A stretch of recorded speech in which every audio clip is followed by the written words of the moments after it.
All right, guys, we are live. Ladies and gentlemen, ladies, let me fix my camera real quick. I was goofing around with some stuff earlier today. And yeah, I think we're ready to go. All right, let me fix my chair. My industrial strength chair here. Welcome back to another episode of Lead Therapy. And I have a really cool guest. Today, I have probably one of the coolest guests. And I met this guy at the Gundies.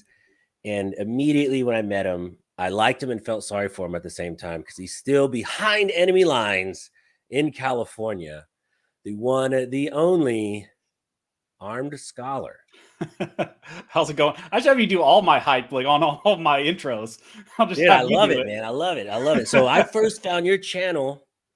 Well, first, let's say thank you so much for coming on the show. I appreciate it. Yeah, man, absolutely. And so I first found your show when they were doing was it the magazine ban about a year ago in California where they were you had like a week, everyone was trying to buy as many as they could. Oh, yeah, Freedom Week. Yeah. Freedom Week. Yeah. Yeah. And so I was like, who's this guy? And so you're an attorney. Are you a practicing attorney now or no? Yeah. I'm a licensed practice attorney in California.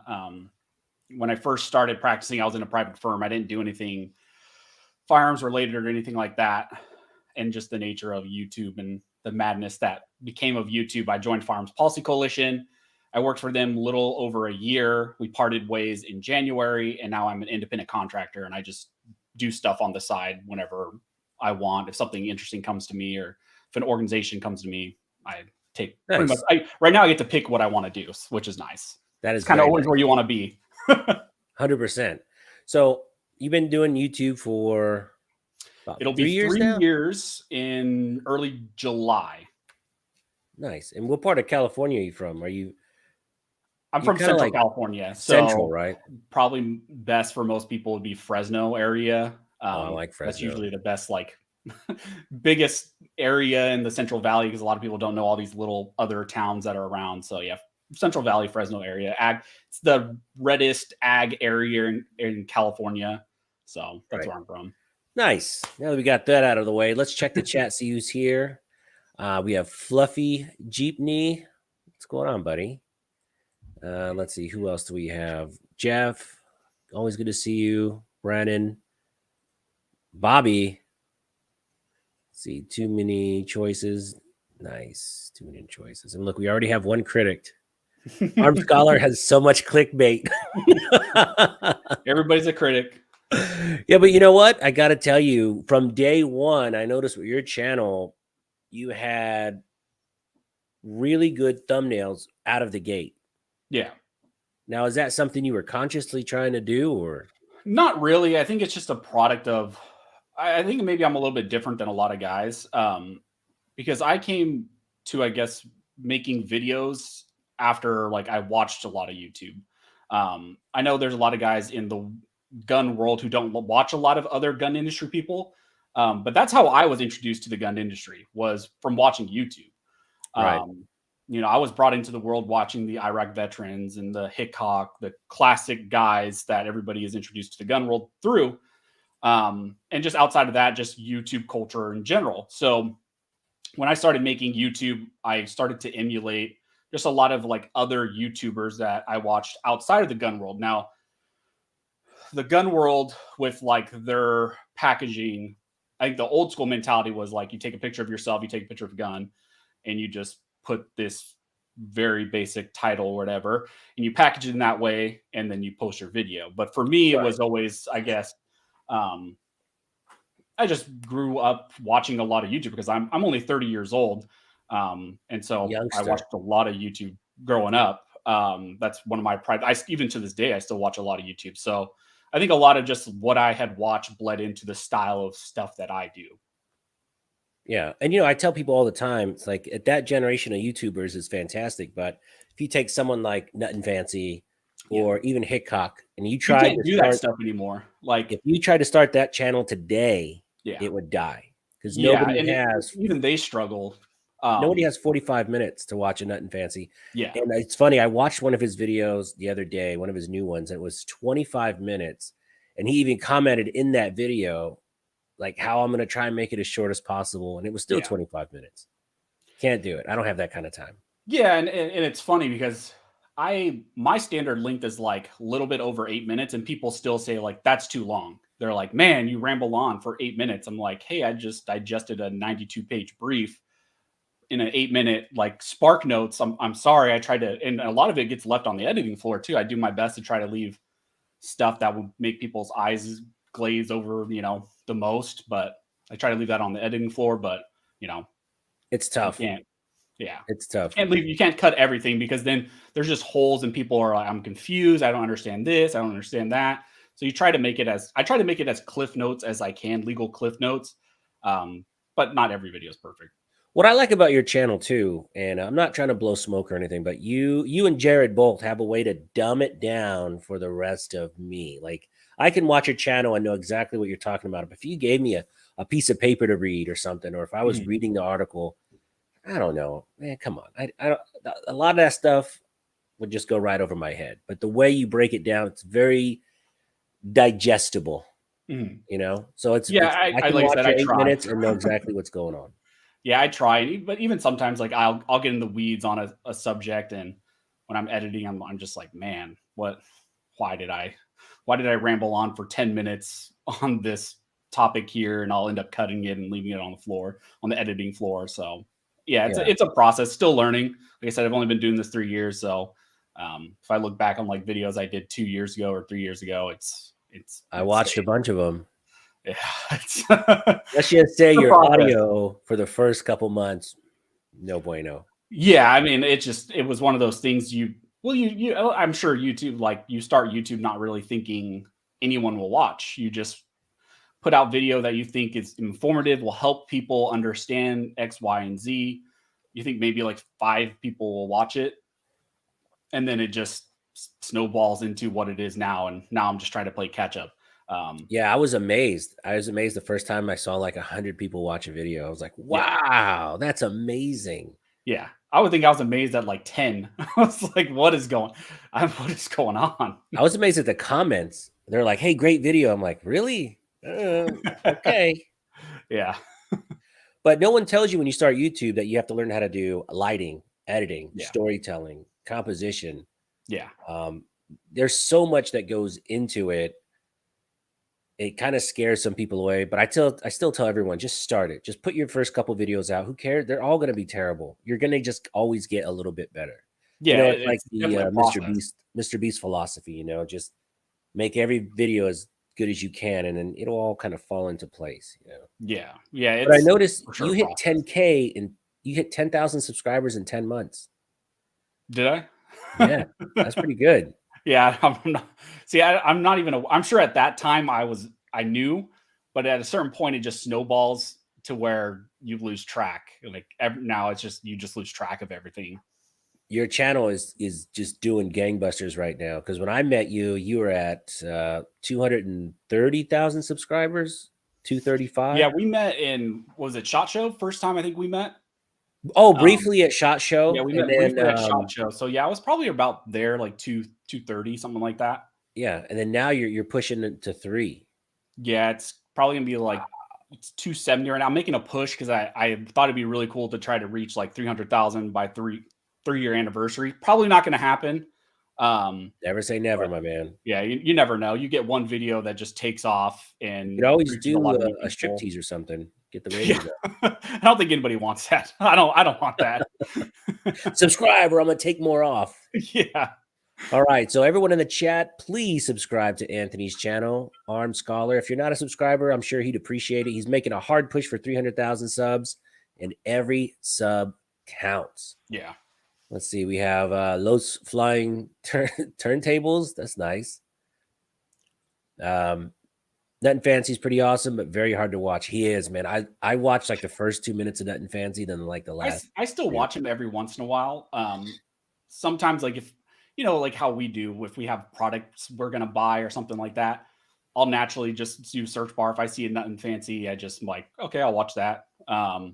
Yeah, probably not 40 minutes though. I usually get about 20 minutes in, or I'll jump around. Yeah, I'll try, because like a couple years ago, he started going off on these tangents where he tries to tell stories and all that before. I'm like, look, man, do you like the gun? Cool. Why? Great. Yeah, I'll do it. Just a different style. It's just a completely different style. Yeah, like if I was high as a kite or something, I might sit there and watch a bunch of stuff. So Too Many Choices says, I'm a critic but fair. Ask Armed about JSD being shut down at some point. I know I just saw Jared talk about this a couple hours ago. Yeah. Yeah. I've briefly just kind of looked at the cease and desist. I might make a video on it. I would just say check out Jared's video on it. I think he covered it really well. I think John Crump put out a video also on it. I know John's friends with them. I think he said in his video, so I would go watch those. It's pretty, standard right now. I think there's also a lot up in the air. Some people were saying they were rated, and JSD put out some sort of notice or something, I think, on their social media saying no, they weren't rated. Well, everyone wants to sensationalize it. It sells. Yeah. It sells. They came in. I was in my underwear, man. They had me handcuffed. And usually on those things, I like to wait a day or so, especially like when it's involving anything ATF going to a company, because it's just the information trickles real slow. We saw that with when Rare Breed got raided and Big Daddy Unlimited got raided. A lot of people were putting out videos, and a lot of the stuff came out to not be true. So it's just always better practice on that stuff. I kind of try to wait at least a day. All right. So Too Many Choices. He'll get back to you on that. Yeah. If you subscribe to his channel, watch his video. You got to do something on it. Something at least short, because that's pretty big news. Okay. My buddy Michael is the ATF coming after our Polymer 80s? He's asking for a friend because he doesn't have any. Are they coming after your Polymer 80s? No. I mean, I'm assuming you're talking about the new ATF rule on frames and receivers. I have probably multiple videos on my channel about that rule when they released it. Short and sweet about it is they are going after parts kits primarily focused towards FFLs. So it's kind of the seller aspect of it and the manufacturer aspect of it. So after it goes into effect like 120 days, I think it's in August, mid-August. Once that goes into effect, every time an FFL or a manufacturer is selling them or transferring them or handles them at any point, these parts kits, they're going to have to be serialized. They're going to have to background check on them. Your personal ones are safe right now. It's just going forward after that date, the parts kits are going to be regulated. But again, with the JSD thing, there's some questions about how, in fact, is the ATF interpreting what qualifies as a parts kit, and maybe multiple cells from a single seller could qualify. Yeah, something, he's selling it separately, but since he's selling all of it, it's from one website. So that's the question. And that's something I'm kind of waiting to see what actually is all involved. That's ridiculous. Yeah. Honestly, if people want to build their own guns, that's fine. I've never been a huge fan of Polymer 80s just because by the time you do it and you add all the stuff to it, you're spending about the same as a regular gun. Especially those kits are skyrocketing right now too. So yeah, I don't know if I'm just lazy or if I just want a gun with some kind of warranty. I don't know. It was never like my jam. Yeah, I don't have any Polymer 80s. I mean, it's hard it's for 80%ers in California. It's next to impossible. Although this is just a product of California. I know you're originally from California, but here's just a little fact for some people in California with our handgun roster. My local gun store had an off-roster Polymer 80 that was serialized from the manufacturer that went into the secondhand market. They reached out to me and asked me if I wanted to buy it. I asked them how much, and it was going for $2,200. So that's the off-roster nonsense that happens in California. So we'll get to that. We'll get to that because that is insanity. This roster. No one bought it yet. It's slowly going. The price is going down. So I'm diamond hands, and I'm waiting for it to go down, and then maybe I'll buy it at some point. What would be your dollar? Oh, it's pretty much a Glock, right? It's maybe 1,400 just to say I have it. Maybe, maybe. But even that's like, bro, I can do so much more else with that money in California. Like me. But maybe. All right. Again, I will keep posting a link to Anthony's channel. Please like and subscribe. I'm sure he'd appreciate it. Los Flying Turntables. We'd love to see some guitar. So you're a guitar player? No. So everybody always asks about those. My dad was a guitar player, and when he passed away, I got all those. So I'm trying to learn, but those were all his over there. Oh, I'm sorry. You guys don't want to hear me play. It's horrible. I'm still learning. All right, let's see. When is the next ammo run? I'll probably do one this weekend. I'm going to be heading around town and hitting a few different shops, but you can only go to the same place more than once. You can't be a one-trick pony. That gets kind of boring. Jesus says, Smash, what did you do with that Keltec S2000? I'm selling it. It's just not my cup of tea. So I reviewed a Keltec and I just hated it. I thought it was horrible. I don't know. You can't like every gun. For me, Yeah, it's just not for me. I have a sub 2000 California compliant one with the fin grip. I hate it. I've shot it like 3 times. Hate it. Yeah. Hate it. And I don't have the time. I'd rather just, buy a staccato Yeah. at some point. That's the goal. That's Chicago Mike's here. Let's see. John Broderick. I was rated Amazon commissioned. And they still have. Oh, okay. Eric, will the California roster ever go away? That's the goal. That's hilarious. I mean, I guess to point you, I don't want to keep saying I've done videos on this, but I've done videos on it. Firearms Policy Coalition does have a handgun roster case that is going. The issue is that is settled precedent in the Ninth Circuit, the handgun roster. What does that mean, settled precedent? It's just the Ninth Circuit has already ruled that it's not the handgun roster isn't a violation of the Constitution or the Second Amendment. Okay. So they already have precedent right now. And there were some issues with that case where they dismissed that aspect of the case because of the handgun roster. Now, the caveat to that is, of course, with the Supreme Court case in Bruin, depending on what language they use, what analysis standard they set, a lot of these cases and precedent that have existed, especially coming out of the Ninth Circuit, a lot of that will change because the Ninth Circuit has used a type of review that is not consistent with Heller. It's not consistent with the Second Amendment itself. So a lot of that can be undone. And it's would be nice. I mean, you're going to see that case be litigated. Is the best answer. You're going to see that handgun roster case be litigated again. Nice. All right.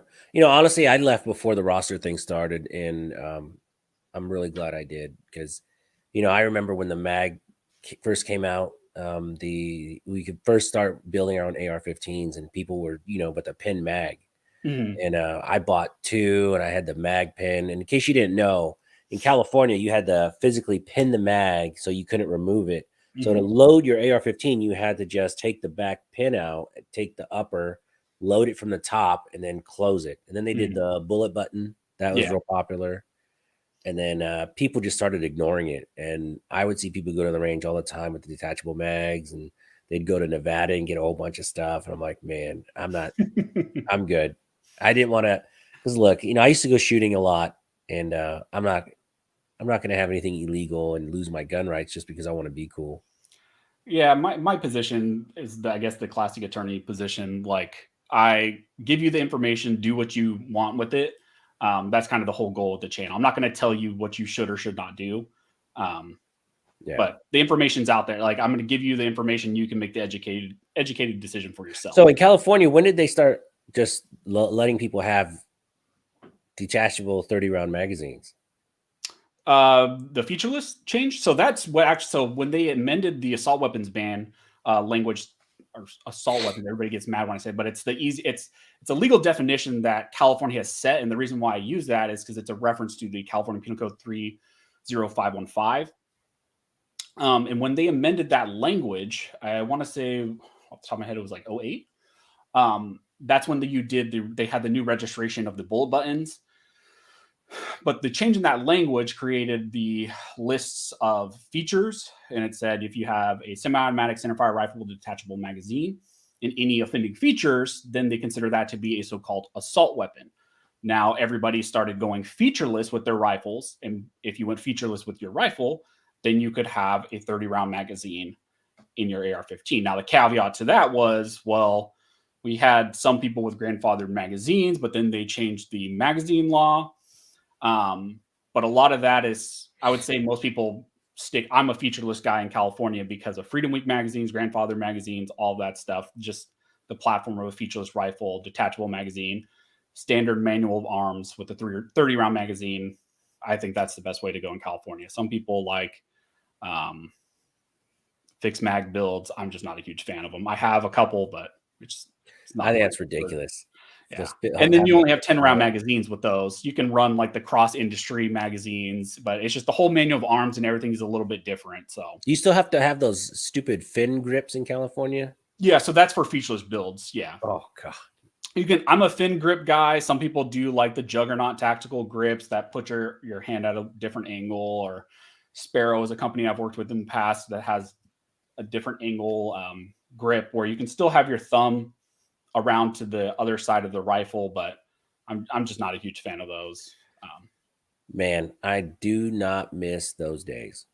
Yeah, you got out. So I go into Turner's and then you buy a gun and then you go home and sit there for 10 days thinking about it. Then you finally get to go pick it up. And it's like, now you can only buy one gun per month in California.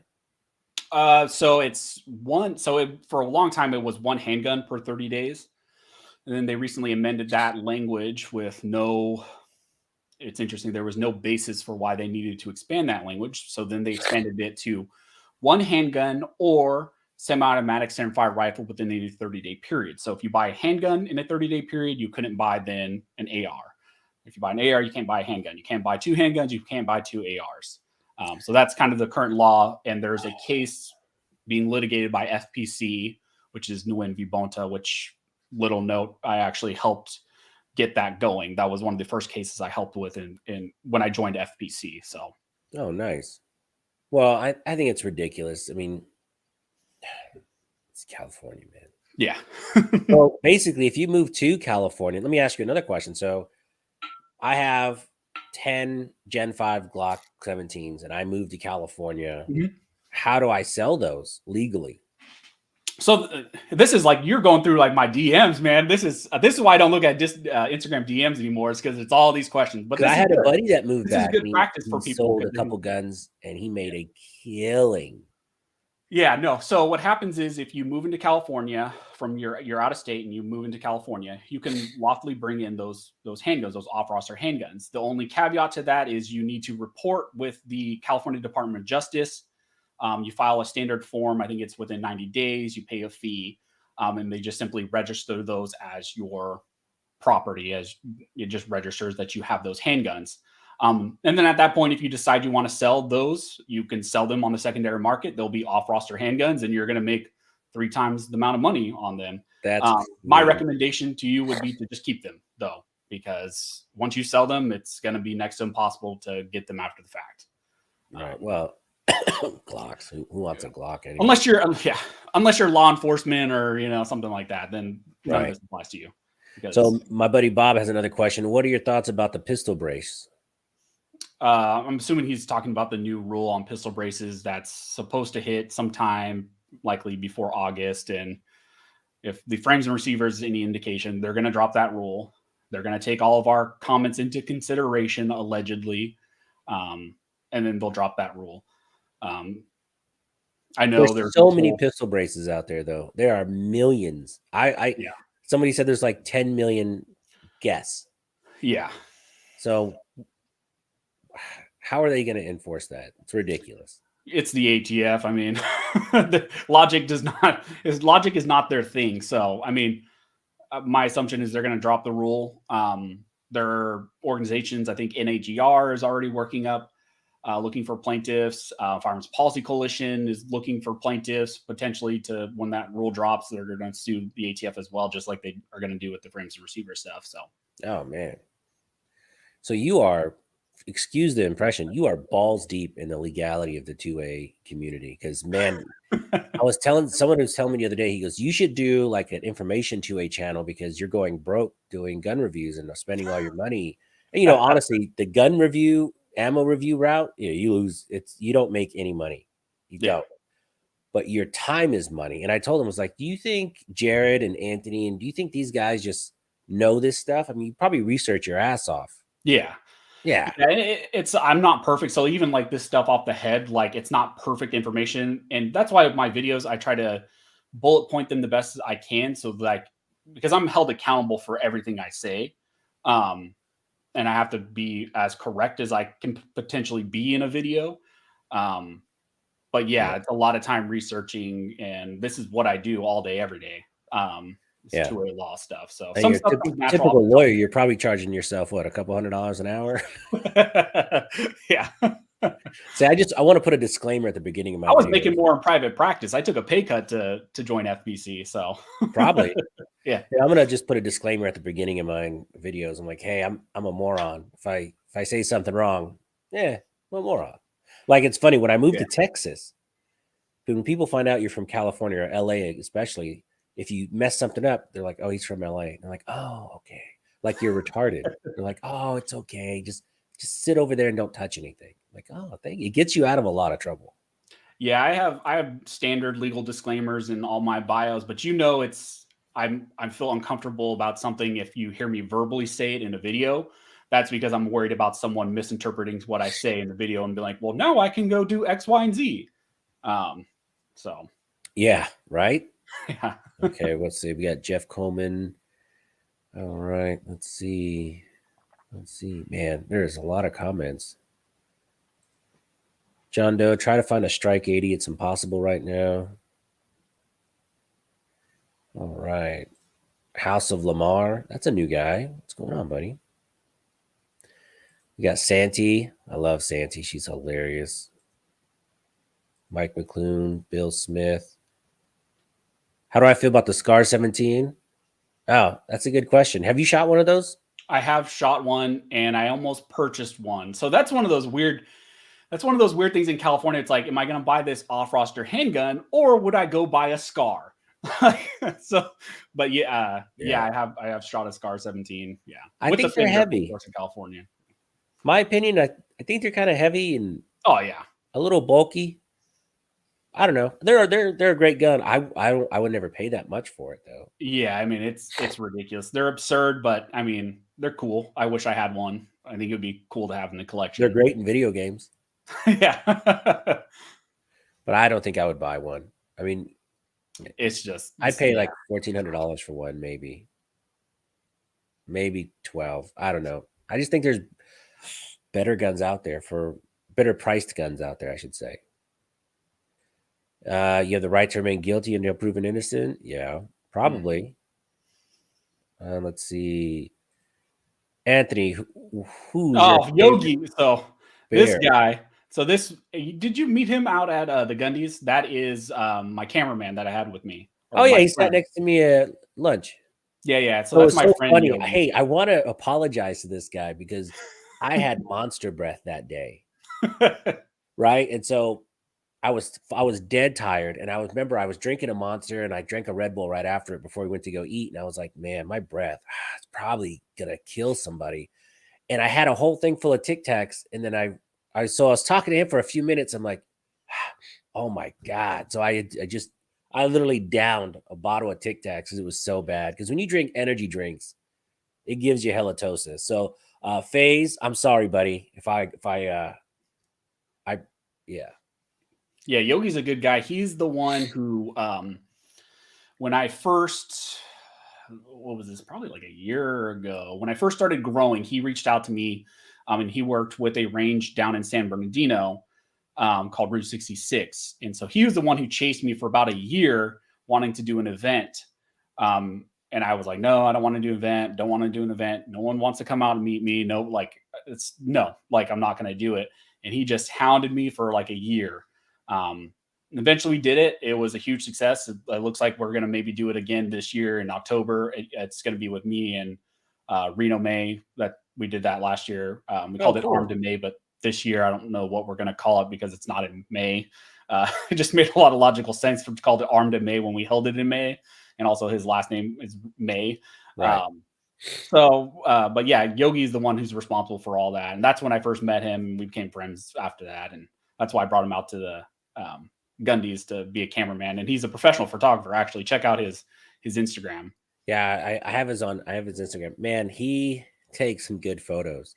Yeah, he's like legit photographer. Not like I'm a photographer on Instagram. He's like a legit corporate photographer He's He works like transitioning. for automobiles, right? He does He like a lot used of to, auto. yeah, used to. Yeah. Now he's more independent, but he just can get so much work because he's just in that world. So Yeah, because my channel originally started as a car channel, and nobody cares about those channels. Nobody cares. But I followed a lot. One of my buddies out in LA is Spam Subi. He does a lot of videography with cars. He's a big Subaru guy, but he takes very good photos. And man, I love it. I love that kind of stuff. Let's yeah, see, Jimmy Choices, Foul for the Win. his photography is amazing. All right, let's see. Let's see. Anybody else in the chat? Frosty says, does California have any cases fighting 922G1 nonviolent felons to get their gun rights back?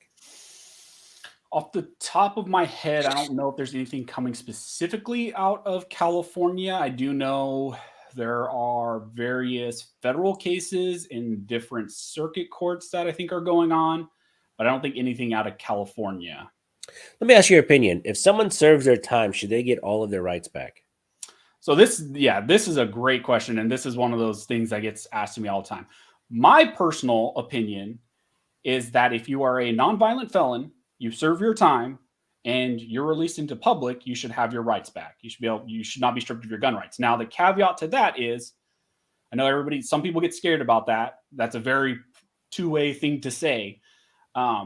But I think people have fear about that because we are ignoring the fact that our justice system is just so horrible, especially here in California, because we're just releasing people who should not be released, and we are lowering people. So in the area I'm in too, there's a lot of prisons. My dad was a correctional officer too for 20 years in Corcoran, which is a level 4 prison, really, really bad prison. Yeah.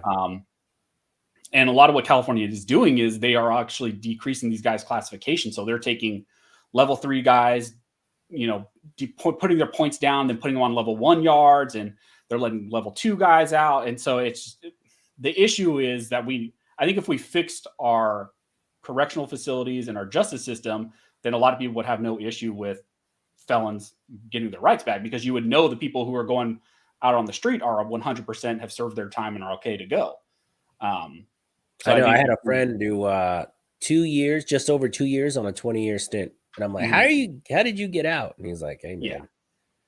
Yeah. I mean, if you're watching, I'm glad you're out. But let's see. Anybody else? I'm kind of a two-way purist. I think if you're out, you should get all your rights back. Yeah, I'm the same way. If you served your time, and if you're too violent to be in public, then you should be in prison. Yeah. But if you serve your time and you get out, you pay the penalty, then you should get it back. But like what you said now, I mean, there's so many people, it's just a revolving door, especially like in New York. There is no, what's that bail? There's no bail. They just. Yeah, they're not holding them for bail. Yeah. Yeah, a lot of that's happening in California too. I think that's a lot of people's hesitation with those types of statements. Like, yeah, you should have your rights back. Their hesitation is because they know people who are not necessarily safe are being released onto the streets in 1-2 years. So. That too, and I guess now, as long as you steal under $1,000, you can just walk in to CVS. Everyone's complaining about the CVS's being closed down, and they're getting thousands and thousands of dollars stolen every day. So what do they expect is going to happen? The light's dimming. It's all right. You're still beautiful, man. Yeah. No, but it's crazy. So, I was born in LA, and the last time we went back, the homeless situation was just nuts. Seal Beach was crazy. I spent some time in Burbank. It was crazy. Torrance used to be a beautiful city. It's done. Lomita, San Pedro, Palos Verdes, great cities, but now they're just tore up. And it's not PV so much, but like surrounding PV. It's horrible. Yeah, you don't realize how bad it is. So when I went to law school, I was in Pennsylvania for 3 years. Wasn't sure if I was going to come back. Ended up coming back, and I remember the first day driving back into our town, just looking around, being like, man, this place is bad.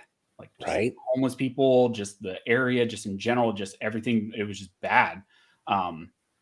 Just in retrospect of what we had been seeing in Pennsylvania. It's just, once you're out and you get back in, you're just like, what in the world is going on? Yeah. How often do you make it up to Frisco? I haven't been to San Francisco in years. I do not go. Yeah, I went. Actually, that's not true. I went to their airport. Like I flew into their airport a couple weeks back, but I don't go to the city, Yeah, I went like 6 years ago and it was so bad. And then everyone I know there said it's even worse now. I can't imagine it being any worse. It was so gross. Yeah, I try not to go to the Bay Area or the LA area if I can. Yeah. Nasty. San Diego's beautiful. I was in San Diego for a friend's wedding a little while back, and San Diego's always beautiful.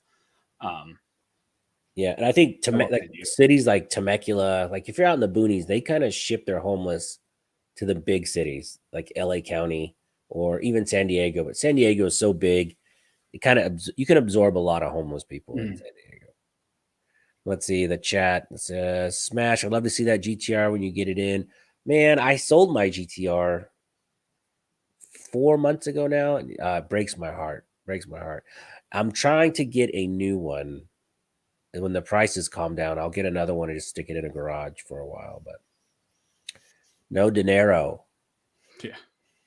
Let's see. Hey, y'all. C6 is here. Too many choices. John Burke. Also, no criminal history. Man, all these chats. Let's go. Let's go. Legally Armed America. Oh, I met him at my first Gundy's. Super cool guy. Paul's awesome. Yeah, Paul's sharp. Yeah. Oh yeah. We met on a Gundy's bus because an alcoholic drink got thrown on him and partially on my wife because this girl was drunk on the bus. So that's when we first really connected, and we've talked here and there. And I met him again at SHOT Show and stuff. So Paul's a great guy. Go I saw him at SHOT. And then it's funny because Paul, he's very underassuming. Mm-hmm. Like if you walked into a room and he's sitting there, you'd be like, yeah, he looks like a guy. He's a total badass though. Paul's a badass. Like he doesn't take shit from anybody. And I started watching a lot of his stuff, and man, no nonsense, doesn't take any shit, tells it how it is.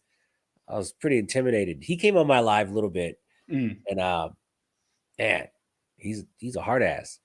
A good guy though. Let's see. CT Legally Armed. I haven't been to LA in a long time. I need a good poor boy feel like. Mailing me one. Poor boy from LA. Oh, that's Louisiana. Louisiana, yeah. That's the wrong LA. Yeah. Let's see. I think I have Paul's book around here somewhere too in my office. If you guys, whoever's watching, if you haven't read his book, he put out a book. You guys can check it out. Did you sell your GTR from a guy from New York? No, my GTR is actually in Central California right now.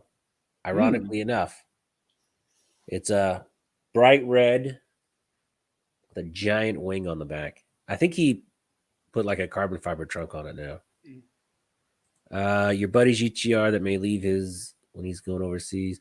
Oh man.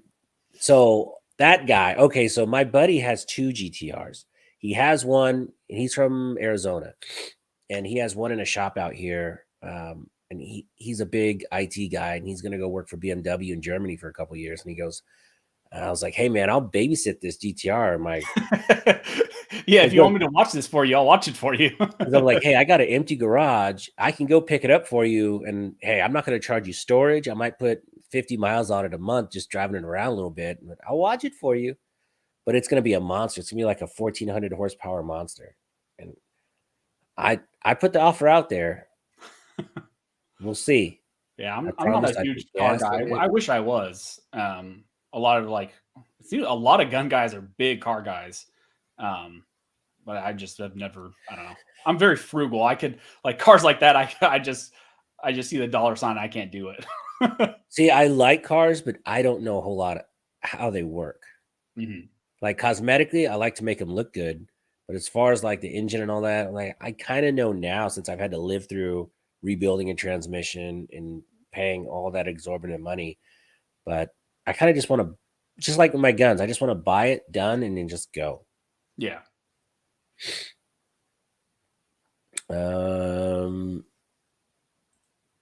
Nice. Watching on TV. Nice. I hope the video's coming out good. Will is a car guy. He lives by me. And this guy, he has one of the old school Supras. He's ordered a R34 from Japan. And he's buying other stuff too. Will is my idol. Arm Scholar, where did you get the rhythm saying tagline from? So that's another good question. A lot of people, and I've been playing with the audience on the last like few videos. That started actually because of the community. That started because of my community. That started in my comment section. There was like a group of like, this was probably like maybe a year or two ago. There was just a group of people that would, every time I'd post a video, they would be in there immediately commenting like, we got to fuel Al Gore's rhythm. You got to fuel the algorithm. They would drop like gas cans and planes and fire emojis and all that stuff.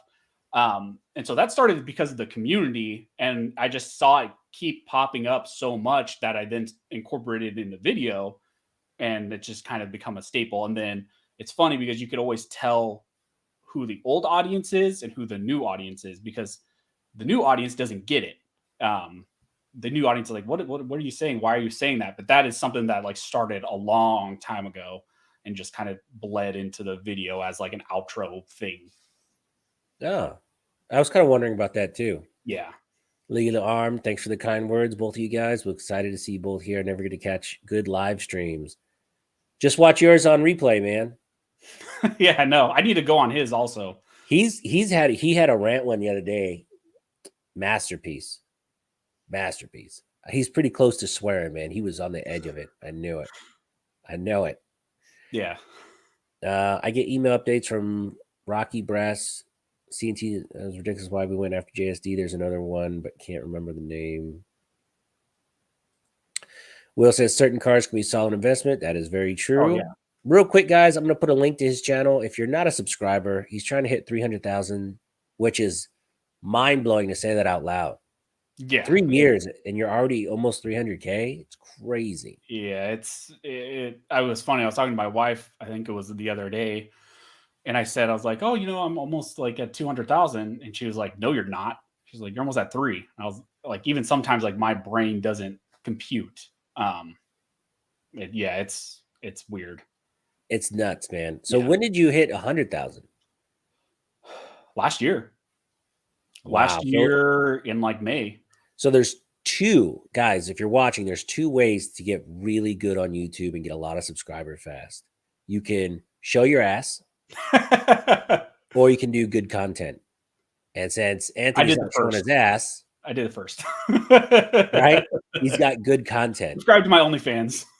Yeah, right? Nice. Let's see. Accuracy firearm training. What's going on, man? Yeah, so if you guys aren't a subscriber, please open another window, subscribe, and subscribe to his channel. He'll appreciate it. Look at that. Vigilant 3030. That's a new name. Shooting Gallery, New England. This guy was supposed to go to SHOT Show, but he had responsibilities at home. I've heard him mention a few times. I don't know if I've ever watched his stuff, but I've heard him mention. He's one of the most genuine guys you'll meet. So, are you coming to NRA show? Yeah, I'll be there. I'm assuming you're going too because it's near Houston, right? 20 minutes away. Yeah, yeah. No, I'm going. I put out the announcement like on the end of one of my videos. The only reason I'm going is Jared from Guns and Gadgets is the one who talked me into doing it, because he said this is the only one of the best opportunities you have to like meet the audience, because it's open to anyone who's an NRA member. Anyone can go. It's not like SHOT Show. So that's the whole reason why I'm going, is hopefully to meet people, interact with people, and meet friends, hang out with people. So. All right. I told Jared I'd take him out for a tomahawk steak.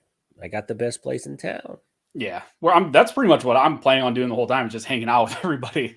That's the best. That's the most fun about like SHOT Show and all that, and all the events, is just hanging out with all the guys and girls and just having a good time. SHOT Show that was my very first SHOT Show. That was mine too. Yeah. Was it? Yeah.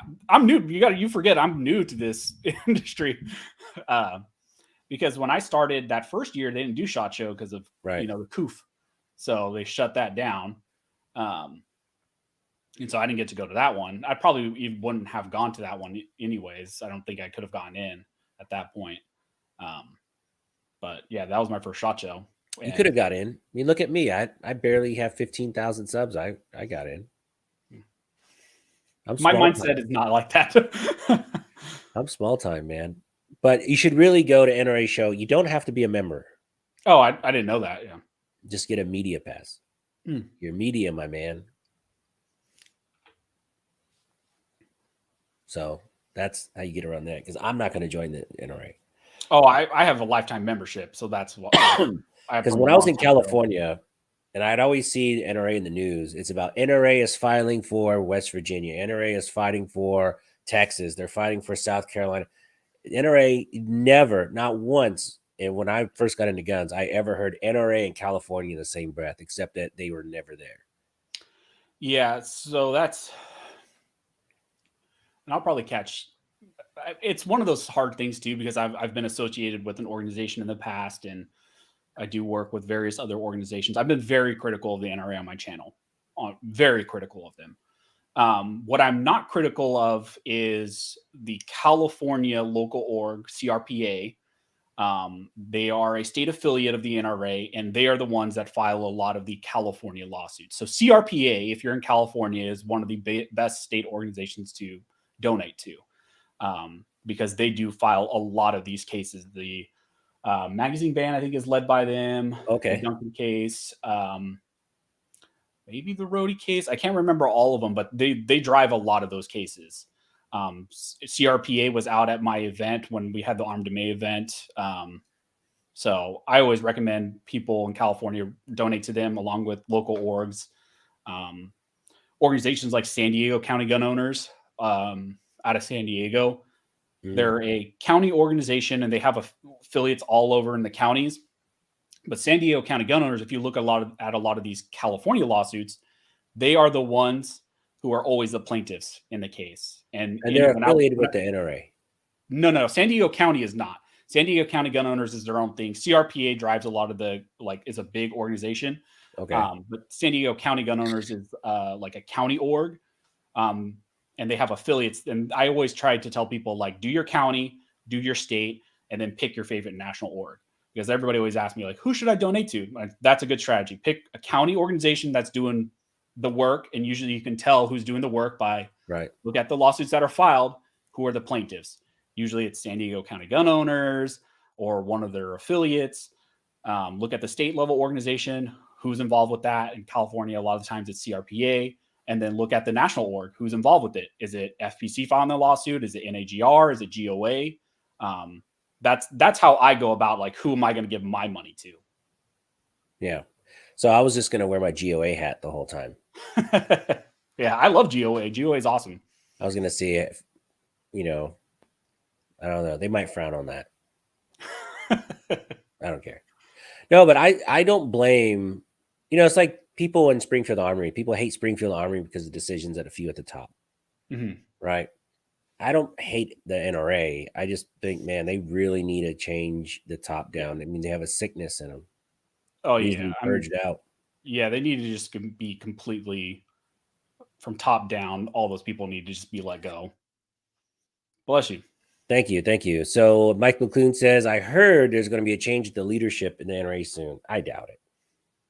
Well, I mean, and I think to me, that's the surprising thing. With all the stuff that's come out about Wayne LaPierre and his overspending and people associated with him, with all these disclosures that have happened, the fact that he has not resigned, or there's not been a movement within the organization to remove him and those associated who've engaged with that activity, that should signal to a lot of people concern. Right. There shouldn't even be a question that the leadership should be changing at this point. But it's not. And that's concerning. Yeah, it's really unfortunate. Let's see. Oh, yeah. What happened with that recall? How did Californians get that so wrong? This guy is a tyrant. I have no idea. I don't know. I thought for sure he was out. Yeah, and it's hard because, like I said, the bubble I'm in, the area I'm in, is ag area. It's dairy. It's a red area. So everyone I knew was voting to recall him, but you have to deal with LA and San Francisco and then the coastal regions in California. And that's where the majority of the alleged voter base is. So, yeah, I mean, I was hoping, but it's California. So doesn't surprise me. Yeah, he who counts the vote wins. That is 100% true. We all found that out. You got to count that vote correctly. Yeah. Or you go to sleep and wake up and you're losing by 250,000 votes. Yeah. Crazy. So I wanted to talk briefly about CCW permits in California. So when I lived there, I didn't even try because I had a buddy in Torrance and he tried to get a concealed carry and he went over and over and over and over again. And they just gave him the runaround. And he goes, don't even, if you're in LA County, unless you donate a lot of money or you have a really good excuse, like you're a jeweler or you work in a pawn shop, you got to have like a really good reason to get one. Yeah, your good cause statement has to be very legit, or you have to be connected. Right. So how does the CCW works in like LA County compared to where you're at? Because you're more rural, you said, so it's probably a lot easier for you. So I would say I think to some degree LA County's changed a bit now. I think they're issuing a little bit more, but then there are little counties around LA, like I think Orange County does issue a lot of CCWs. San Bernardino issues a lot of CCWs. And like my area, like you said, in Central Valley, you can put self-defense down as your good cause and they'll issue. And that's all of just, if people don't understand, that's all a product of the May issue scheme that's in place in California, which leaves the discretion to the issuing agency to decide whether or not you are justified enough to be given a permit to exercise your God-given rights. So that's just all a product of May issue. Quick caveat, May issue schemes also being challenged in the New York State Rifle and Pistol Association v. Bruen case. So whatever happens in Bruen is going to impact California's May issue scheme and other schemes as well. But I mean, for most people in other counties, it's fairly easy. Like I said, my process, I'd say it's fairly easy. It's easier to get than if I was in like LA County. For me, you go down to your local agency. I go to the sheriff's department. You can go to your city PD if you want. You just file some paperwork. You have to do a training course, which is required by California. So if you are a new applicant, you have to do an 8-hour training course. If you're a renewal, you have to do 4 hours. Your issuing agency gets to dictate what they require out of their training course as far as like course of fire. So like my county, I think like does 357. And you have to qualify with at least like 2 rounds on every single firearm you're going to put on your permit. Right. And then you apply, you pay crazy fees. You wait 90 days to get your notice. They run the background check, fingerprint, photo, all that stuff. It's a little harder for those other areas. Like I said, like for some of those other areas, your good cause statement really matters. Yeah. And even if you have a really good cause, they still might not issue.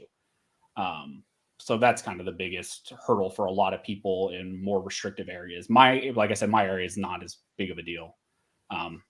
It's put self-defense. And for me, I just say, I'm an attorney, someone might come after me.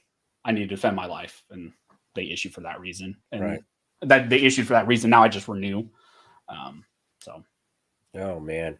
Yeah. I think Texas now, when I took my CCW, I went with my wife. It was a long day. It was like a 10-hour day. We had lunch and then we shot and did everything in one day. It was cool. It was all right. I think now they lowered it to 4.5 hours. I think it's like 4 hours. Yeah. The initial here, I mean, that's tough. Like when you think about 8 hours, like I think got off work, did the first 4 hours and then came back the next day into the next 4 hours. So yeah.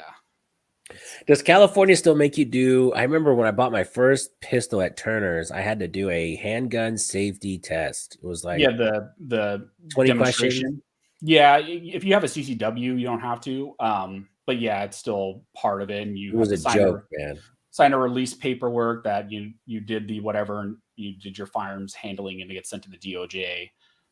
You have the firearm safety certificate. You also have to have, that's a test, multiple choice that you have to pass to be able to purchase. So yeah, California, every single roadblock you could think to your access to firearms. They have it. We have an ammunition background check. And Oh, explain that. So, real quick, guys, I'm going to put a link in the description. If you're not a subscriber to the Armed Scholar, please like and subscribe to his channel. And if you're not a subscriber to my channel and you're visiting for the first time, please like and subscribe to mine. You can always change your mind if you don't like it. And watch, immediately 30 gone. And so explain to everybody what this ammunition tag, that was 2 years ago they started that, right? About? yeah, I want to say it's about 2 years ago now. Yeah, it's just, they call it an eligibility check, and there's a standard and a basic. But it's a background check for purchasing ammunition, and they run your background check. It's ran through the DOJ. There's a dollar fee for the basic. I might get them backwards. Sometimes I get this backwards. I think there's a dollar for the basic, and then there's a $15 for the standard. And if you're in the system for the DOJ, you don't have to pay the more exorbitant fee. They say they charge you the more exorbitant fee to like put you in the system or to make sure that your information gets in the system. But yeah, it's essentially just a background check for you to purchase ammunition.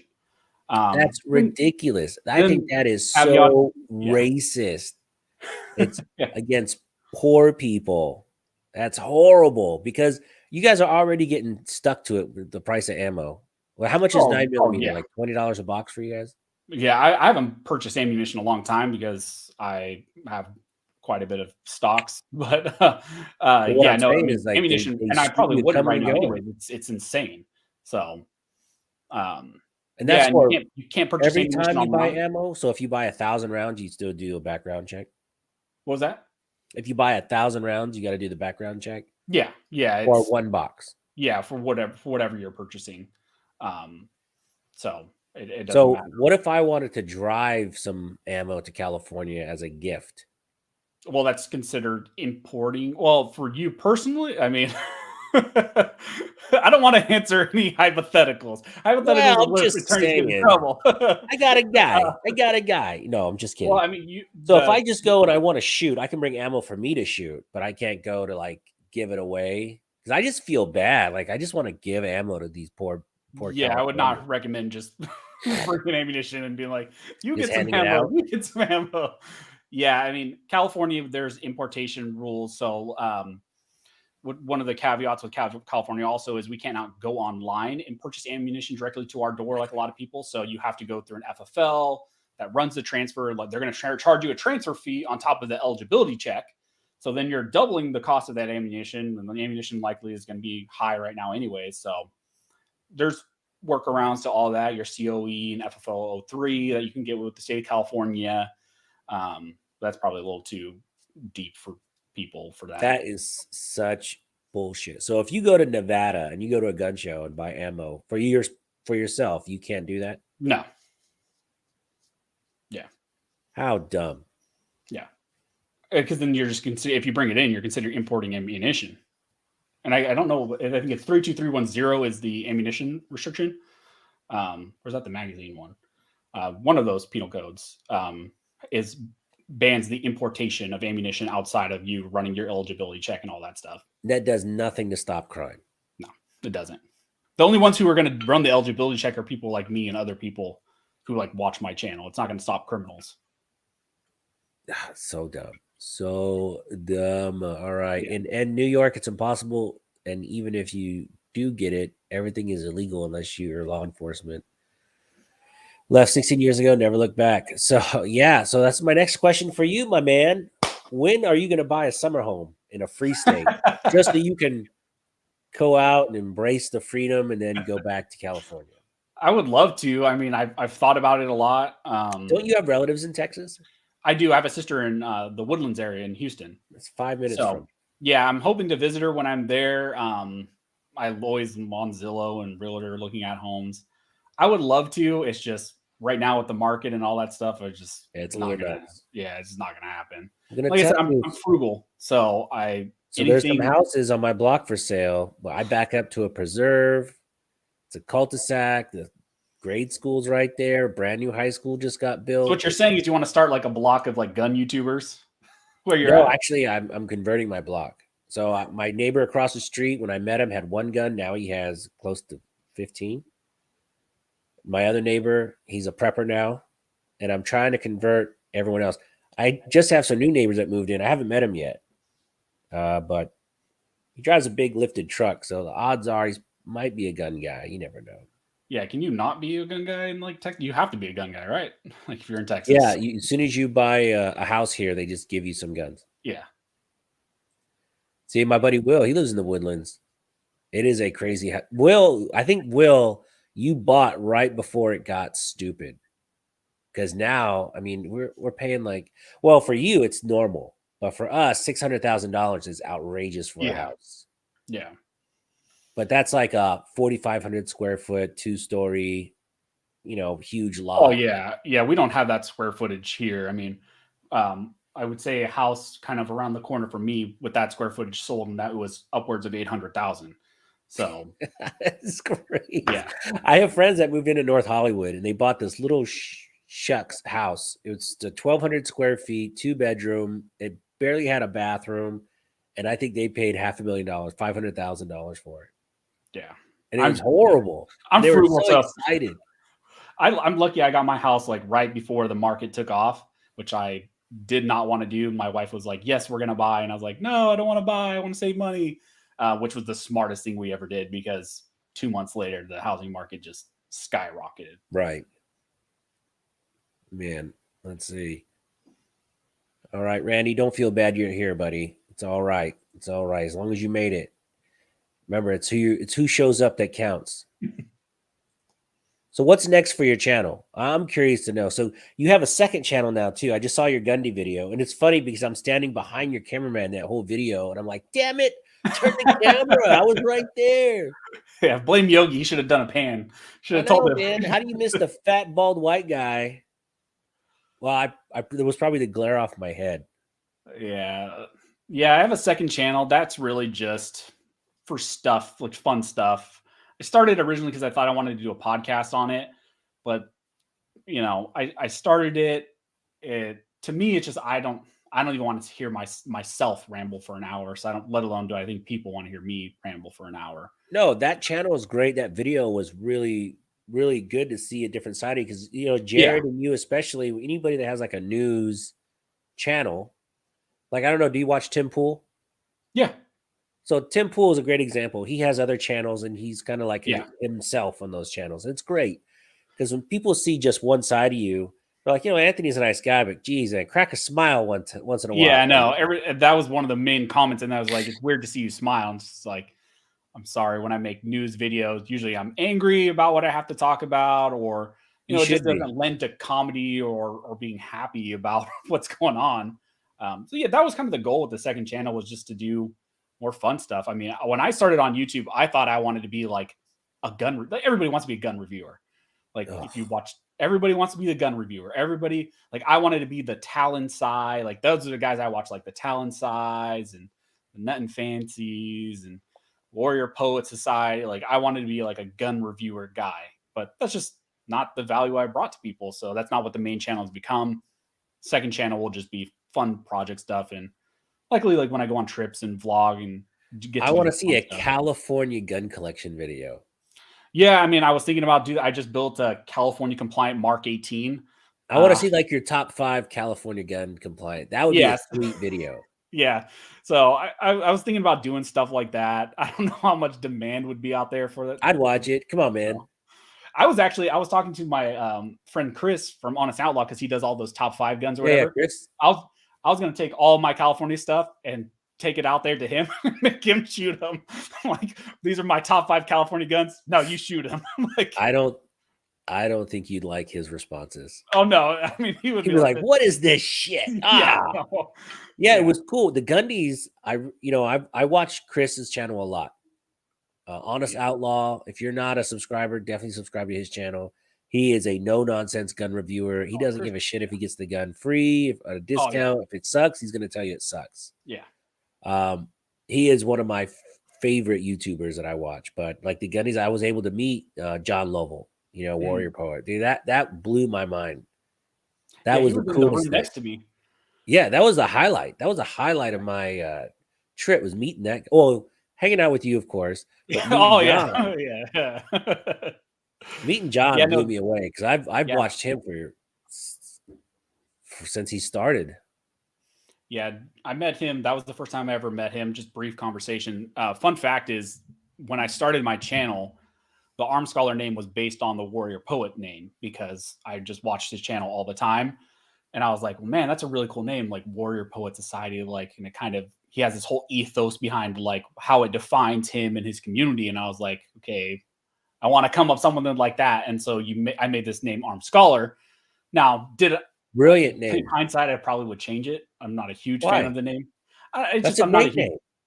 yeah, I'm just not a huge, I don't know, personally fan of it sometimes. But it just becomes a certain point, like it just that's how people know No, you. They don't that's. even know my real name anymore. So I think that's a great name. You don't like it? yeah, no, it's yeah. Yeah, not a huge fan of it. I mean, come on. So when you're talking to someone at SHOT Show, it sounds way more professional than "Hey, I'm Smash Time." Yeah, I Armed guess. Scholar sounds sophisticated. Yeah. Smash Time sounds like you want to get with a bunch of chicks.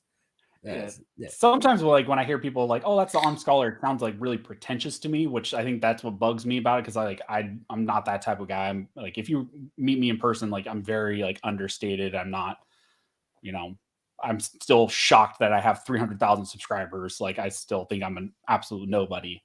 I'm not. I'm positive. Of course you got 300,000. I think your channel just going to keep like a rocket ship and going up because it's good stuff. It's short to the point. Why wouldn't it get 500,000-600,000 subs? Yeah. Maybe one day we'll see. Oh, right here. Nutty said 100 mags with 10 round capacity. Yeah. You're practicing your speed reloads. Yeah. Now that's funny. That's funny, Nutty. That was the best comment of the night so far. Yeah, the cross industry mags. So you use those for your 10 rounds each, and so I use those for my fixed mag stuff. And yeah, Hickok shoot. Oh, Hickok 45 shoot Cali guns. I would love that. Hickok messaged me one time, like on Facebook, and was like, "Hey, I like your channel." I was like, "Oh my god, it's Hickok." Yeah, I was doing a review of a store I like in Atlanta for the IV88. You know, I was up there for that. And I walk into the store and there's Hickok. And the manager was like, "Oh, I got 2 famous YouTubers here." I'm like, "No, you got 1 famous YouTuber. I'll be sweeping up in the back." Yeah. But he was really cool. We talked for a minute. And then during my video, he was trolling me.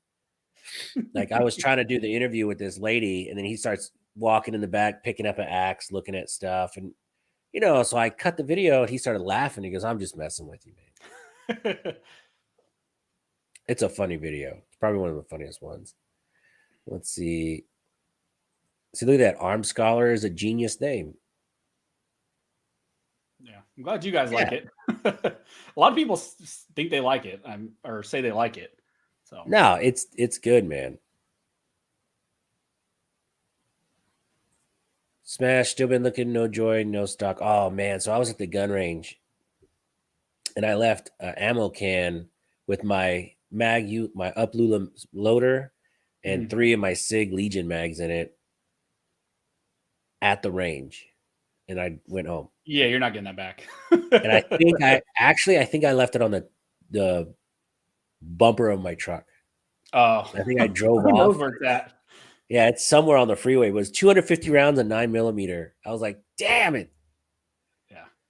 So I had to bite the bullet and get some more $50 Sig mags. Jesus. See? Look at this. Everyone loves it. Thoughts on banned filters? I think they're talking about the solvent trap stuff. Oh, that's another thing. Someone tried to give me some of those. I'm like, I don't want that shit. Yeah, I mean, we know the ATF's going after solvent traps. They've written letters to multiple companies saying that they consider solvent traps to be actual suppressors / silencers as regulated by the NFA without you even having to build them. So I guess that's the short and sweet. The ATF considers those to be actual suppressors that are regulated by the NFA, but that's not surprising because it's the ATF. Yeah, you can buy those super cheap at gun shows. And a buddy of mine bought some and tried to give them to me. It's like, don't give me that. I don't want it. And you try to give me one of those mag light suppressors. I'm like, get that away from me. I don't even want to. La la la la la la la la. I have no idea Yeah. what you're talking about. Better throw that shit in the trash. Let's see. I cried a bit for you. Ah, yeah, the ammo. I think the ammo hurt more than the mags. Yeah, that was liquid gold just floating all over the freeway or whatever. I know. Smash Time does sound like a dating advice channel on how to smash. Welcome to another episode of Smash Time. I'm here with the Armed Scholar. There you go. Oh, look. Fern with a $1.99 super sticker. Thank you very much, man. That is, look, every little bit counts. I really do Fern's appreciate it. a big supporter of my channel. Every time I post a video, I can count on seeing Fern like in my comment section, like every time, like clockwork. That's awesome. I have who is always number one? What's up? What's up is always the very first person. I don't know how he does it. Like I've posted a I don't video. know how some of these people do. Like they're on there before like I'm pinning a comment. Like I don't know how they. Right. Yeah. Exactly. So I did the video and then I just check it like 1 second later, and he's like, first. I'm like, bro, Yeah. how do you do it? It's Yeah. amazing. He's hardcore though. When are we gonna have suppressors in Cali? Come on, man. Hoping one day. Yeah. That would be sweet. It's funny because in Europe, it's mandatory to have suppressors. Yeah. Yeah, I just got some more the Surefire Wardens in the mail today, which are just absolutely ridiculous. But what's a Surefire Warden? They're just blast forwarding devices. So like because when I run my featureless builds, they have to have comp on them or muzzle brake.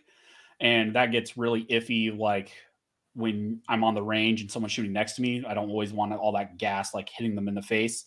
So I can put the Warden on there and it just directs that gas forward. So does it direct the sound forward too a little bit? Not really. Yeah, it's not considered a sound suppressor or a flash suppressor. So that's why you can have it on a featureless build. All it does is just redirect that gas forward. So yeah, I don't notice any noise mitigation. If you've been right next to a 50 cal or something, or a 338 Lapua when someone shoots it, holy smokes, the concussion and the which is rough too, because like I don't go to indoor range as much, but when you do go to indoor range and you're at the like rifle range, everybody's shooting their featureless rifle builds and everybody's got a muzzle brake on, and it's just like you're indoors and they're just blasting your ears like because everybody's shooting. So oh, too many choices. Texas banned face filters too. Yeah, I was hearing something about they had banned some kind of filters that a few states banned like iPhone filters or something because it I don't know. I haven't heard about that. That's weird. I heard something about it. I'll Google it later.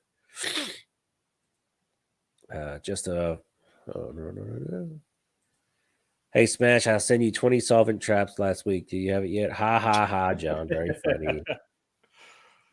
funny. Stephen, good vibes. Thank you. Oh, my buddy Randy Adams to help with the not smart issue. Never again, right? Yeah, I know. You know what's funny? I remember taking a bag and I had my ammo can. And it was so hot that day.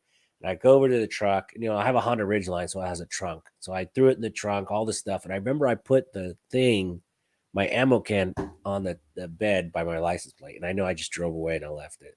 It's somewhere in Magnolia on the side of a road. Fern says, thank you for the kind words. Misty, you missed the party. You missed the party. Suppressors aren't even a firearm. I know. Yeah. Craig Johnson, legality on the Warden. Is there a question of the legality on that? Some people seem to think that there's legality about it. I mean, it's a blast forwarding device. If you look at the penal code, it just says that you can't have. So it's not an NFA item.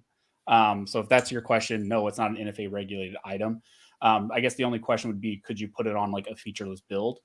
The answer to that is if you look at the penal code, it says you can't have a flash hider or sound suppressor or whatever on your featureless build. And this is neither. It's a blast forwarding device. All it does is redirect the gas forward. So it doesn't mitigate sound or flash or anything like that. So yeah, I've wanted to check some of those out. There's a few companies, I forget the name of the other ones that make. To be honest, like for anyone outside of California, I mean, I guess try one.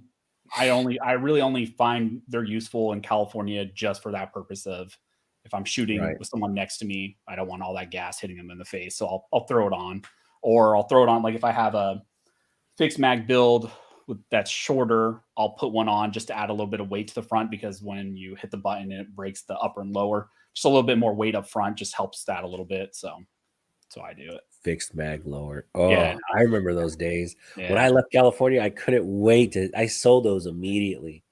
Yeah, I joke with everybody all the time. Like the second I move out of California, I'm gonna make a video of me like going to the gun store, and it's gonna be something to behold of like what I'm buying, and then also just like the deconstruction of all the builds and stuff that I've had to this point. It'll be crazy. Yeah. Oh God, it's horrible. Nettie said, you lost that 15,000 subscriber ammo giveaway in the interstate somewhere. Yeah, probably. Yeah, Probably. congrats on the 15K. I don't know if Thanks, man. Yeah. Man, it's a long road. How long have you been doing YouTube? Just about a year and a half. Yeah, that's pretty fast still for a year, like a little over a year. Well, I mean, my first couple, I used to do car videos and I got maybe 30 subscribers in like a year. So I was like, car videos suck. Then I did my first ammo video and got like 500 subscribers in a week. I was like, what the heck? This is nuts. And so in 2 weeks, I had 1,000 subscribers and 7,000 watch hours. And then by January 1 of last year, I was already at 2,000 subscribers. And then I got to 10. And then at 10, I stopped doing ammo reviews all the time because, it's kind of a one-trick pony. You don't need to go to the same store every day. Yeah. And I started doing gun reviews and I went, yeah. You can see it just. Yeah, it's more fun to do gun reviews though. It's way more fun. Oh yeah, I always tell a lot of the guys that do gun reviews, like Honest Outland, them like their stuff looks so much more fun than mine. Like they're looking like they're just having a blast. Well, it might look funner, but who's sitting at 300,000 subs?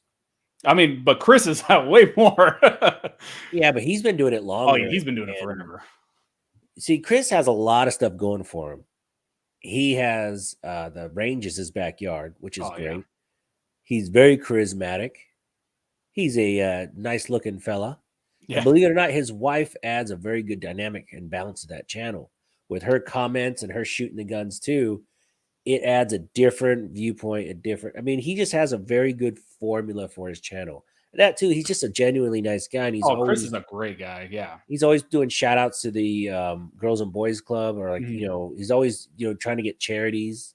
If you don't want to give to me, give to this charity, which is very nice. Chris is a solid dude. Solid as they come.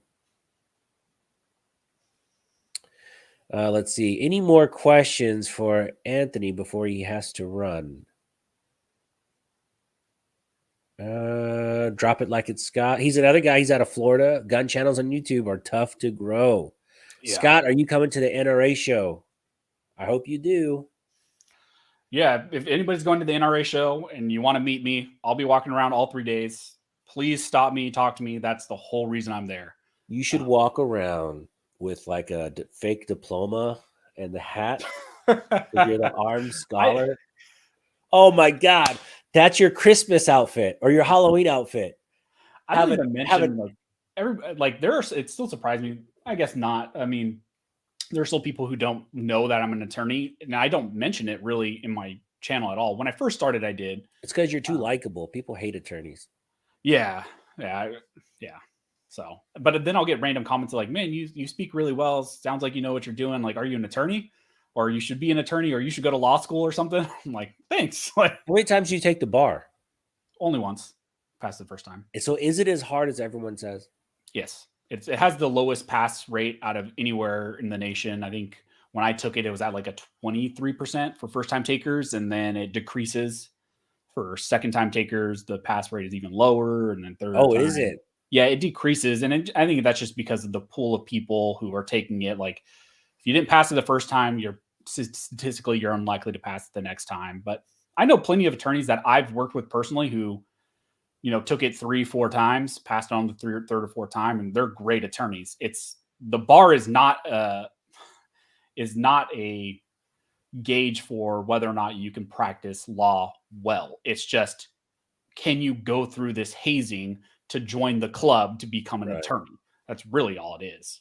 So in my field, I do international logistics, right? And in my area, there's customs broker license, which is Mhm. just as hard. People say it's harder than the bar because no one ever passes it the first time. It's super rare, Mhm. and it's so much you have to learn, and it's changing constantly with new laws, new regulations. And they're like, "You want to try it for it?" I'm like, "No, no, no. Why would I? No, that's a horrible idea." But customs brokers, you can lose that license really easy. One big Really? mistake could cost millions of dollars. Yeah, the big freight forwarders, they churn through those guys. They chew them up. It's unfortunate. Too many choices. Can I borrow a couple subs? Oh, Scott, you are not going. Why not, man? You got to go. Too bad. Let me know if you want me to check anything out for you, buddy. I'll send you some videos on WhatsApp. And flights are very, very expensive right now. I'll be going to Vegas next month, and the flights just went. Ever since they took the mask mandate off, Mm. flights are getting booked. And, that mask mandate was affecting a lot of people's Oh, travel. yeah. Yeah, I went to Hawaii a couple weeks ago for vacation with my wife, and we travel a lot, like, in the gun community. Like, I'm traveling more than I ever have, and it was just there was masks, but this is the first time even to Hawaii or just in Hawaii, like, no masks anywhere. So you can tell just everybody's done with it. Yeah. Trust me, and Hawaii was super strict for a long time. Oh, yeah, we were worried when we booked our trip if we would be able to do anything because they were requiring vaccines for restaurant, like, proof of vaccines for restaurants and all that. I was like, "I might not be able to go to a restaurant or anything," like, so, So but luckily they where'd you looked go? at Did all you go to that. Waikiki? No, we went to, Maui. Oh, So we nice. still, stayed at Napili Kai in that Bay Area. But it's Hawaii. All you want to do is just sit there on the beach Yeah, and yeah, drink maybe 1 or 2 drinks a day or yeah. 20 and just have a Or good 20, time. yeah. Sit on the beach and watch the waves. Did you go just you and your wife by yourself? Yeah, just me and my wife. So, Oh, did you catch any Polynesian shows? yeah, we went to one luau. Was it like on the 5th day we were there? So it was cool. It was an experience. I've never been to Hawaii before, so it was worth the experience. But I enjoyed. We did a lot of snorkeling in the bay that we were at, and Yeah. there's just a lot of coral. And we got, I had my GoPro, and there was sea turtles out there, so that was really cool. That is so cool. So Yeah. I forget where I was at, but I was snorkeling with some friends. And the water's so clear, nice and warm. And I was on top of an inner tube, just on top with my head in the Mm. water, just, being lazy. And then I'm looking at all these fish and all the coral, and all of a sudden it just drops off into pitch blackness. And I was like, holy crap, that's not normal. And it's just pitch black. And so I Mhm. look up, I'm like a mile offshore. I was goofing off so That's much. the scary. Like, I found myself doing the same. That's a scary thing. You're just swimming and like coral, coral, coral, and then like you poke your head up and you're way out there because it's just so easy to just cruise like the whole way. I freaked out. I think I screamed like a little girl. I was like, ah! I tried to swim back as fast as I could because I just kept like Jaws flashbacks were coming at me. All right, let's see. Lucky enough, did not have to fly during the coof. I did a couple times, and it wasn't that bad. Shot show, Yeah. I had to wear a mask. It was a That was, I know you said you didn't go the first time. That was your first time going. That was my first time going. But everybody I heard, just it was attendance was down because nobody wanted to deal with the masks, and they were trying to enforce the mask and all that, even at the bars, and just wasn't happening. I feel bad for those security guards because yeah, they're forcing them to go around and tell all of us guys that we need to wear masks, and it just we're the bad group to tell you need to wear masks. yeah. There's some parts of Texas that never even implemented it. Like where I shoot up in Magnolia, man, I went into this barbecue restaurant and should I wear a mask? And they're like, boy, don't even think about it. I'm like, okay, yes, sir.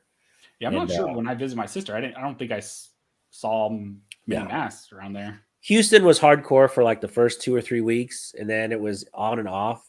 If you go to the southwest side of town, it's a big, huge Asian community, like a lot of Mhm. Indians and Chinese, and they were pretty strict with the masks. Okay. But everywhere else on the outskirts, like Channel View and up in the woodlands, no one gave a shit. No one cares. Yeah. Drop it like it's Scott says he's going to go to the IV-88 range event. Are you going to that?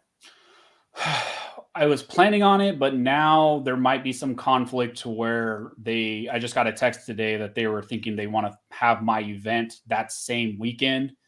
So I don't know. I haven't responded back. So I haven't got to go to that yet. And I really want to go to it. Yes, you do. Yeah. It's like the Gundies. Yeah. Actually, the shooting part is way better than the Gundies. Really? It's way more fun. But I mean, the Gundies was pretty amazing.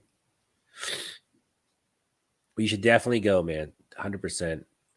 Our boy Hemingway, seems like the 2A community is gaining momentum by way of FPC, GOA. What do you see things going regarding cases like Miller Duncan versus Bonta?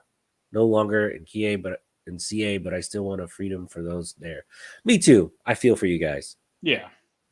What is Miller Duncan versus Bonta? No, so there's two different cases. Miller v. Bonta, which was prior Miller v. Becerra, that deals with California's ban on so-called assault weapons. And Duncan v. Bonta is California's ban on magazines. So he's just referencing two different cases that are Miller is in the Ninth Circuit. Duncan is currently up at Supreme Court level, and it's going to be distributed for conference here on next week, next Friday. So I mean, I think there's a lot of momentum right now, at least on the lawsuit level. I think there's even more momentum at the state level as far as state legislation. I mean, I'm hopefully optimistic, but I'm also very guarded. So I'm hoping a lot of this will change. Yeah. And I'm hoping that the Supreme Court decision will give us a lot of ammunition to attack some of these cases better. And especially with the Ninth Circuit, the way that they like to analyze stuff, I think the Supreme Court, if they decide to do the right thing, will really help us to get rid of a lot of these laws in California and more restrictive states. But hopefully optimistic is my best answer. Knock on wood, man. I pray for you guys. Cautious, yeah. Who makes your favorite CA featureless grip? So I've tried them all. I would say I go between, so like for my builds, I use like the Vism grip, which is the fin grip. That's my favorite fin grip. I don't like the Mega Fin. I know some people like the Mega Fin. I don't like that one. So if I'm going fin grip, that's what I use. If I'm going to use a grip that I can wrap my thumb around, I prefer the Sparrow grip. So kind of two different ones. This is all Greek to me, man. Yeah, so crazy. I don't know if I have. Wish I had them. I should have had like all my California products out. Oh yeah, man, people really feel bad. Like when I tell people what I used to go to, they're like, "What? You should do what now? That's crazy." I'm like, yeah, man, it's crazy. Yeah. Fluffy says people are still wearing masks in Michigan, even in the car by themselves. Oh my gosh. Yeah, it's insane. John Doe says Asians are good at compliance. I can confirm. I think it's because he's Asian. You can say that. Bending Ballistics. We already talked about the JD. Stay tuned. He'll be releasing a video in a couple days. Let's see. Yeah, let's see. Any more questions? I don't think. I sort of puke a little in my mouth when I see it, and I know, me too. Yeah, me too. Trust me, me too. When I'm doing builds or when I look at my safe or when I go shooting, I'm just like, ugh. Craig Johnson wants to know, when are we getting the Reno May and Armed Scholar collab video? Yeah, what's up with that? No, we've done plenty. I mean, like I said, we hosted the event together. We're going to host it again this year. Did you guys do a video on that event? Yeah. Is it on your second channel or your? No, it's on my main channel. I missed it. That first event is on there. Yeah, there's that whole event. It's the same video on my channel or Reno, so you can watch it on either one of ours. I think it's also on the Route 66 YouTube channel if you want to watch it there. It's all the same video. Cool. Yeah, we've done videos in the past. I guess we could do more like just one-off, like, talking head stuff. But, sometimes that doesn't lead well to collabs. A lot of people, when they think collabs, it's actually like shooting and stuff. I think probably it'd be better for me and him to go like do that type of stuff, like go shoot together and just hang out. And I would love to do. He does a podcast every once in a while. I would love to do that with him and just talk. I think that would scratch a lot of itch for people. Bending Ballistics wants to know, are you coming to Knob Creek this year? Are you talking about the shoot? I thought they closed that. I thought there's no more Knob Creek anymore.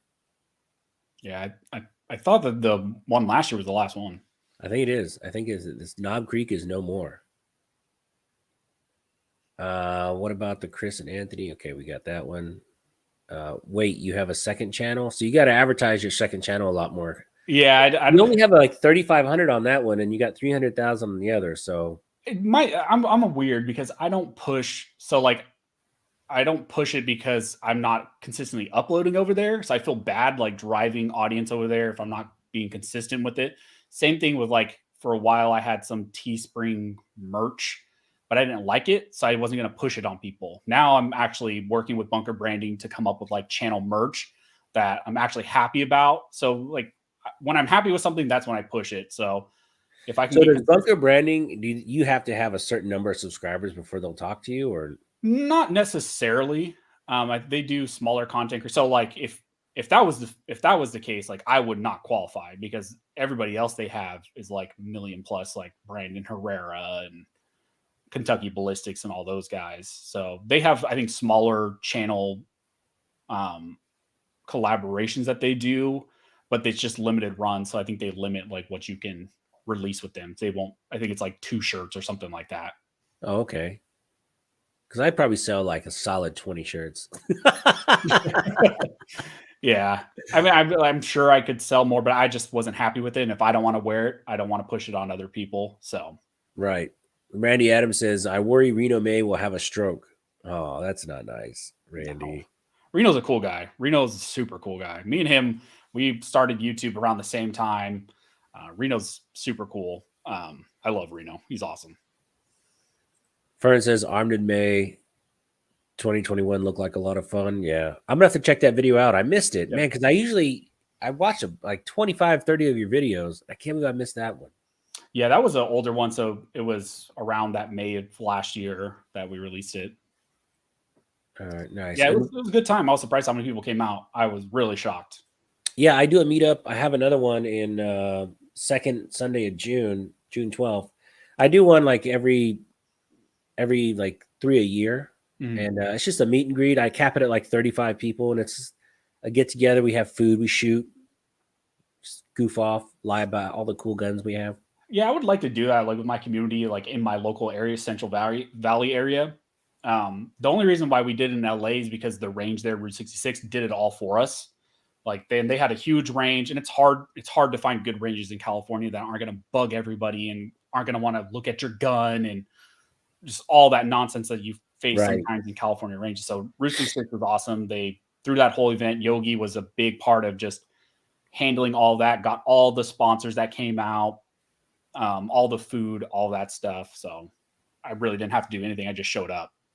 Yeah, that would be pretty cool. Yeah. Real quick before you go, what is your EDC? What is your gun of choice? What is your pistol of choice? So I alternate just like a lot of people. So summertime, Glock 26. And then, I mean, most people care about the gun, so I'll say the gun. I use just Glock 26 is my summertime. Fall, winter, I moved to my Glock 19 with my RMR on it, Surefire X300. I switch holsters a lot, just like a lot of people do. I think right now with my 19, I'm running a QVO Tactical. With my 26 right now, I am using a JTX Tactical. It's a new company that sent me some holsters, so I was just trying those out. Oh, nice. Nice. And then switch knives and stuff. Leatherman, Skeletal, love them. And then lights change all the time. Arbor, I mean, it's a Southern CA Ranger full of fuds. I used to go to Angeles Forest a lot, and I always thought that was a great range. It's phenomenal. But then again, it's hit or miss. It's just because the gun culture in California is really weird. I couldn't tell anybody I shot guns in California. Yeah. I was actually called in the HR office one Friday because I was just trying to do my work and get out early because I was at a hot date. So I was really quiet. And then around 2:00, they're like, "Can you go to the HR office?" And she goes, "Well, everyone's kind of concerned. You know, you've been very quiet today." And I'm like, "Yeah, I'm trying to get out of here. I want to go home early." And they're like, "Well, because I'm bald, white, and I'm into guns, they thought I was going to like shoot up the place." I was like, "Come on. That's next week." No, I'm kidding. Yeah. I'm going to wait until after paycheck. I know. I know. See, look at this. Love the channel name. I told you, man. I told you. Everyone likes it. Guys, thank you so much for watching. If you are not a subscriber to the Armed Scholar, I just put a link in the description. Please click like and subscribe his channel. Hit the notification bell so you can catch it when he drops a new video.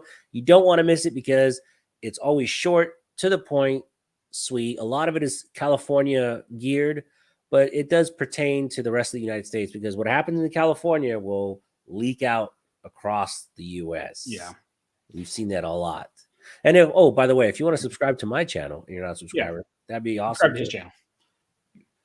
But hey, Anthony, man, I thank you so much for coming on. I'll see you Thanks in a for couple having weeks me, at man. the NRA show. Yeah, no, I'll see you there. I got a standing reservation, man, for like a bunch of people. If anybody wants to go get a badass tomahawk steak. Yeah, you have my number now. I gave you my number. Reach out to me when we're there. We'll do something. I'm sure a lot of us guys will do dinner or whatever. We try to do that every time we're together. Jared and me and some of the other guys. So yeah, we'll all be there. We'll go to dinner or something. I'll bug Jared too.